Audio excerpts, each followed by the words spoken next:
Salut tout le monde, j'espère que vous allez bien. Aujourd'hui, petite vidéo pour vous aider à mieux jouer sur le parcours, mais sans vous faire de démo ou quoi que ce soit, parce que je vais parler d'un sujet à la fois psychologique et physiologique, ce qu'on appelle la cohérence cardiaque. Mais avant de parler de cohérence cardiaque, je vais vous raconter une petite anecdote que je vois trop souvent en cours et je pense que ça va faire écho à tout le monde. Vous êtes sur le parcours, 18 trous, vous jouez le 1, ça se passe bien, le 2, ça se passe bien, le 3, ça se passe bien.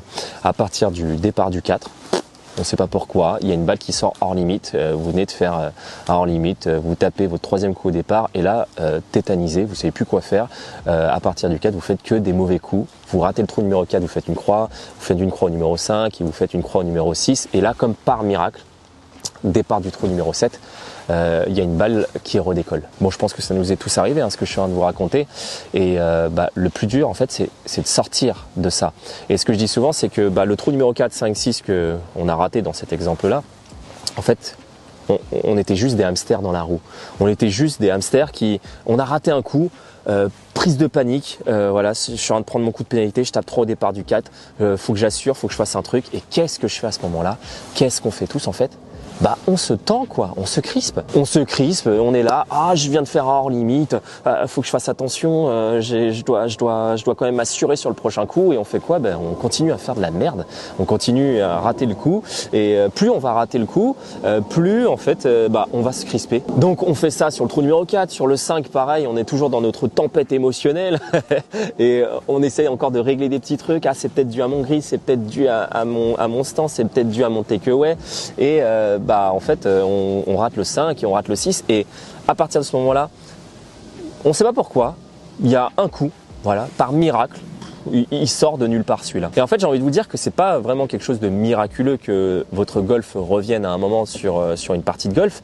C'est juste que le hamster dans la roue, en fait, ce qu'il a fait, c'est qu'il s'est pris un chaos technique, quoi. Il s'est pris un chaos mental. Vraiment, on a pris son cerveau, on lui a mis un uppercut dans la tête et c'est à ce moment-là précis qu'au départ du numéro 7, vous faites une balle parfaite. Et la personne qui vit ça en fait et qui départ du 7 du coup retrouve son swing, en fait c'est juste une personne qui a pris un chaos mental comme on se l'est dit. Et elle a juste accepté de lâcher prise quoi. Elle a juste accepté de se dire de toute façon ma carte est foutue, je viens de faire 3 croix, viens je lâche le coup. Et là je pense que ça vous fait écho quand je vous dis ça. Vous n'avez pas remarqué quand même un truc dans votre vie de golfeur, c'est les coups les plus difficiles que vous réussissez le mieux sur un parcours de golf. Et moi, je ne fais que le constater tous les jours en parcours accompagné quand je suis avec des élèves. Quand il y a un coup qu'ils ont travaillé au practice, voilà, petit coup de 80 mètres, l'ail à plat, pas de vent, rien, l'ail parfait, c'est là où le coup en fait est raté.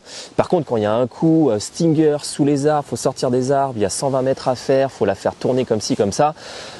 C'est ce genre de coup en fait que les golfeurs réussissent le mieux parce que dans ce genre de coup ultra difficile, les golfeurs n'ont pas d'attente. Et le problème des coups faciles, soi-disant, qu'on a répété 50 000 fois au practice, c'est qu'on a de l'attente, on est là, oui je l'ai fait 50 000 fois au practice, je vois pas pourquoi je l'échouerais là et on commence à se mettre une pression de dingue et malheureusement on rate le coup. Autre anecdote intéressante que j'ai envie de vous raconter, c'est que moi je le constate pareil tous les jours, je fais des initiations toutes les semaines au golf et moi ce que je constate c'est la fameuse chance du débutant. Voilà, les mecs qui commencent leur initiation, ils puttent 2-3 fois dans leur vie et ils font des ficelles de 10 ou 15 mètres. Parce que pour moi, en fait, il n'y a pas vraiment de chance du débutant. C'est juste des personnes qui sont arrivées dans une activité, qui est le golf, en l'occurrence, dans notre pratique, et qui n'avaient aucune attente.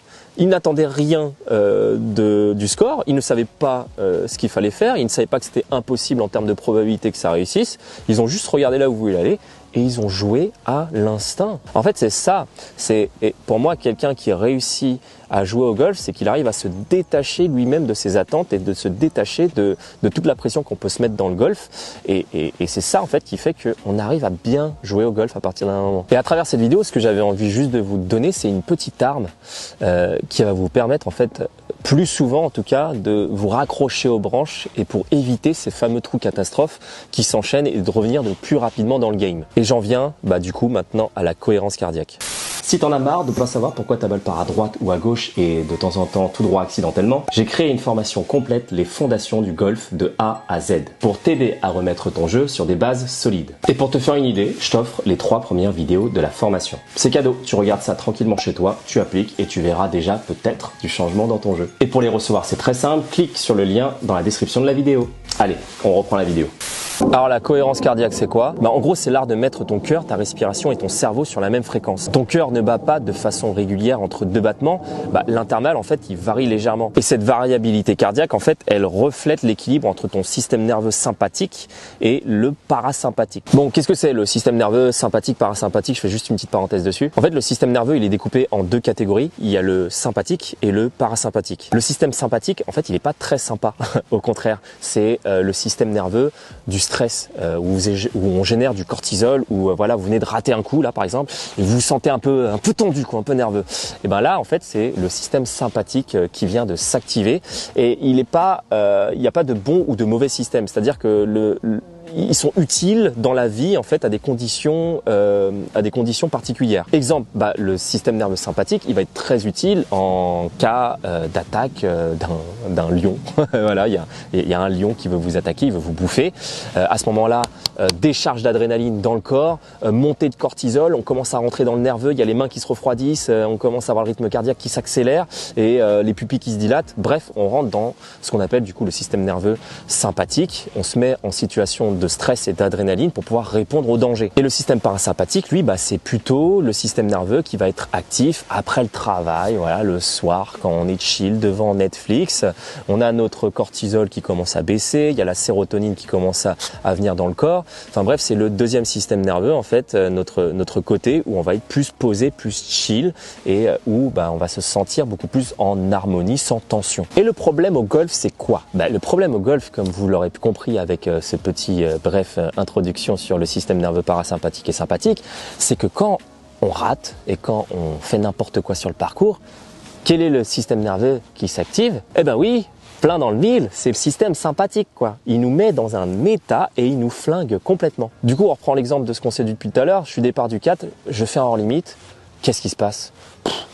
Montée d'adrénaline, montée de cortisol, ça m'énerve, je surcharge d'émotions, ça commence à me tendre et du coup on est bloqué dans le système nerveux sympathique, et ce qui fait que pendant 3-4 trous on va être bloqué dans ce mode nervosité, on relâche plus, on est tendu, on pense à plein de choses en fait, mais plus du tout en fait à ce qu'il faudrait faire. Et tout l'objectif de la cohérence cardiaque, ça va justement de calmer le système nerveux sympathique afin de pouvoir rebasculer un peu plus dans le système parasympathique. Et mine de rien, on a un corps qui est pas mal fichu, mais du coup, grâce à de la respiration, tout simplement, ça va permettre d'apaiser notre système nerveux sympathique et de repasser de plus en plus en mode parasympathique. En fait, très concrètement, qu'est-ce que ça veut dire? Ça veut dire que quand vous êtes sur le parcours, on reprend le même exemple que tout à l'heure, vous venez de faire un hors limite, voilà. On sent que le stress commence à monter, que commence à se tendre un petit peu. Ce que je vous invite à faire, c'est pas de rejouer déjà une balle tout de suite, c'est de prendre le temps, de laisser les copains passer, ou si vous êtes tout seul, prenez le temps, prenez du recul, et juste prenez une inspiration par le nez pendant 5 secondes, et expirez pendant 5 secondes. Et faites ça pendant 2-3 fois, jusqu'à sentir que ça se relâche un petit peu. Et en fait, il y en a qui pourraient me dire, mais non, mais ça peut pas être aussi simple que ça, hein. C'est juste pas en inspirant 5 secondes et en expirant 5 secondes que ça fonctionne. Eh ben si, en fait, c'est aussi simple que ça. Vous le savez, pour ceux qui me suivent depuis longtemps sur la chaîne, que j'aime bien quand même les explications scientifiques à ce sujet. La cohérence cardiaque, il y a eu beaucoup d'études qui ont été menées à ce sujet. Et la respiration en elle-même, sans parler de cohérence cardiaque ou quoi que ce soit, la respiration, c'est notre premier vecteur en fait qui va nous permettre de relâcher musculairement. Pourquoi? La respiration, qu'est-ce qu'elle permet? Elle permet d'activer ce qu'on appelle le nerf vague. C'est un nerf en fait qui relie tous les organes internes du corps, et ce nerf vague en fait, il est complètement lié au système parasympathique, ce qui va nous permettre en respirant d'activer le nerf vague. Okay, et le nerf vague, lui, va permettre en fait de relâcher la pression et du coup de passer plutôt en mode parasympathique. C'est l'activation de ce nerf vague en fait qui fait que on arrive à se relâcher intérieurement, qu'on commence à avoir les pensées un peu plus claires. Et ça, vous pouvez le voir dans de nombreux sports que la respiration est utilisée. C'est pas du tout du bullshit en fait. C'est pas de l'holistique ce que je suis en train de raconter. C'est juste physiologique. Et pourquoi je vous parle de ça? Parce que moi, ce que j'ai inclus dans ma routine personnellement, c'est que je respire beaucoup plus. Avant de jouer un coup, en fait, dans ma routine, je fais juste ça, ce qui va me permettre de m'ancrer, en fait, de me concentrer sur la respiration pour pouvoir rentrer dans l'instant présent. Parce que si on parle un peu plus large que de la cohérence cardiaque ou quoi que ce soit, pour moi, en fait, le golf, finalement, je trouve, là où j'en suis dans mon parcours, c'est de rester connecté à l'instant présent, quoi. C'est de rester connecté au coup à chaque fois et de pas partir dans ma tête, partir dans mes pensées, dans les limbes en fait, de mélanger ma partie enseignant et ma partie joueur, que les deux cerveaux s'entrechoquent parce que là ça devient un bordel monstre. Et sans parler que de cohérence cardiaque, mais plus de ce que je suis en train de vous dire de l'instant présent dans sa globalité, j'ai envie de vous parler un poil de méditation. Pour ceux qui sont complètement étrangers à la méditation, je vous le résume en 2 secondes. La méditation, c'est quoi? C'est avoir la capacité de se concentrer sur l'instant présent, par exemple par la respiration. C'est pour ça que dans la méditation, on se pose et on respire en fermant les yeux pour pouvoir avoir un full focus sur sa respiration pour éviter que notre esprit s'évade dans d'autres préoccupations. Le passé, le futur, je dois faire ci, je dois faire ça, oh il y a ci, il y a ça dans ma tête. Toute la difficulté de la méditation, en fait, c'est de rester focus dans l'instant présent et c'est exactement cette capacité en fait qui vous est demandée si vous voulez bien jouer au golf. Je vais t'expliquer ce que c'est que la prépa mentale. Il m'a allongé par terre et il m'a dit tu vas fermer les yeux. Dès que tu penses, tu ouvres les yeux. Bon, bien sûr, j'ai cligné des yeux. J'ai dit je pense demi-seconde. Il me dit ok. Il me dit bah tu vois tu peux pas arrêter ton cerveau. Si demain je te dis de ne pas penser à un éléphant, premier truc que t'as dans la tête, c'est un éléphant. Si demain tu penses au point que t'as raté, le seul moyen que tu penses plus à ce point que t'as raté, c'est de te forcer à penser à quelque chose d'autre. On parlait de Rafael Nadal, tu sais, avec ces trucs. Ouais, oui, Romain, justement. C'est ça. Le gars, c'est un mec intelligent. Si tout le public disait ouais sa culotte, c'est nul, machin, tout ça, on en a marre de sa culotte. Si ça lui servait pas à quelque chose, il aurait arrêté depuis longtemps. Hein. Mais lui, c'est sa routine. Hein. Lui, son match parfait, c'est le match où les routines elles sont faites. C'est lui, il arrive sur la ligne, les cheveux, la culotte, la balle un nombre de fois, et quand il fait ça en conscience, il a oublié ce qui s'est passé avant. Il est prêt à jouer lui le point là, carré.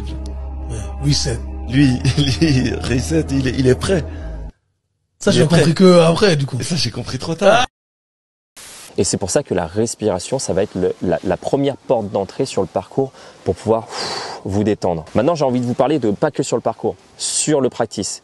Quand vous êtes au practice, moi, ce que je vous invite à faire, quand vous enchaînez les balles et que vous commencez à faire n'importe quoi, prenez un peu de recul, ok, sur la situation. Vous sortez de là, vous prenez une pause de 30 secondes, 1 minute, et juste là, et vous faites ça plusieurs fois. Vous faites ça plusieurs fois pour vous calmer, pour pouvoir redescendre en pression, pour pouvoir avoir les idées beaucoup plus claires, pour pouvoir se recentrer sur votre entraînement, sur l'instant présent, et vous reprenez après quelques cycles de respiration. Expérimentez ça pendant 2-3 fois. Faites 3-4 cycles de respiration et voyez ce que ça donne. Donc voilà ce que je voulais vous dire à travers cette vidéo. La respiration comme première porte d'entrée pour pouvoir se recentrer mentalement et corporellement pour pouvoir rester focus sur l'instant présent. Bon, je suis parti un peu dans tous les sens dans cette vidéo, complètement à l'impro, comme vous avez pu l'observer. J'espère qu'elle vous aura aidé quand même à comprendre certaines choses dans votre golf. Et quant à moi, il ne me reste plus qu'à vous souhaiter une très bonne journée à tous et un très bon golf. Allez, à la prochaine, ciao!